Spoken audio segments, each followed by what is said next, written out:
How does it turn electricity into a structured field? It happens as a chain, and every link exists to protect one thing: time. So let me walk you through it for a moment, because following the chain is how you come to understand the whole instrument. So the instrument begins with a kept beat. At the head of the chain sits a small, highly stable crystal, a sliver of a quartz held so that its rhythm barely moves as the room warms or cools. This is the instrument's heartbeat, and everything downstream inherits its steadiness. And why does this one small part matter so much? Because a frequency that drifts cannot be studied. It cannot be repeated and cannot be trusted. For a century, that single failure, drift, is what kept field instruments at the margins of serious science. The crystal is the answer to 100 years of wandering signals. So from that kept beat, the working signal is not coaxed, it's constructed. The method is called direct digital synthesis, DDS. The signal is built as a number, advanced step by step, and checked against the crystal at every step. The frequency is quite literally a value held in a register. And to change it, it's simply to change the number. This is the deep break with everything that came before. The old machines were analog. They rang near the natural frequency of their own circuit, the way a struck bell rings at the pitch its shape dictates. Like a bell, they drifted as they warmed or they aged.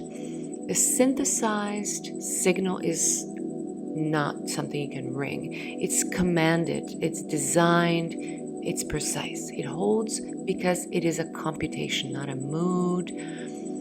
Its resolution, it reaches the microhertz millionth of a single cycle per second, and a session run today can be reproduced exactly next month. It's reliable. And a precise signal is delicate, and a gas needs real power to analyze, so the next links raise the strength without letting the timing slip. Yeah? The low-level signal drives high-voltage switching stages, and a step-up transformer lifts it to the thousands of volts a gas needs, all while preserving the exact timing the crystal set. Think of it as a whisper kept perfectly in tempo while it is amplified into a voice.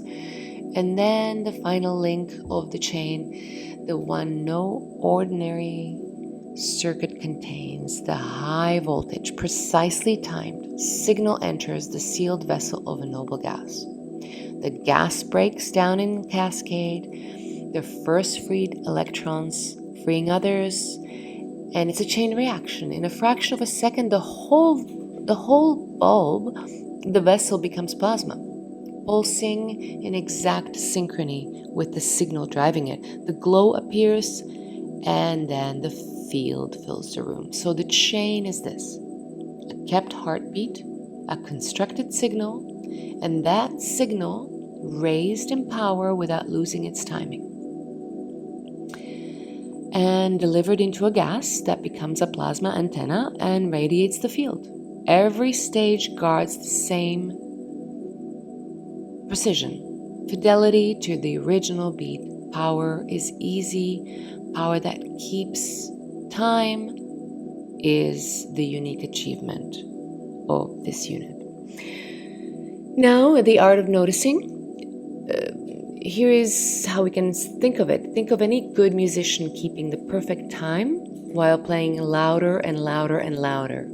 So the volume rises, but the tempo never slips. That's the whole engineering challenge of this instrument. In something you have heard with your own ears. A signal carried up in power from a whisper to a voice without ever losing the beat it began with. And that's the unique feature. That's kind of the achievement of this unit.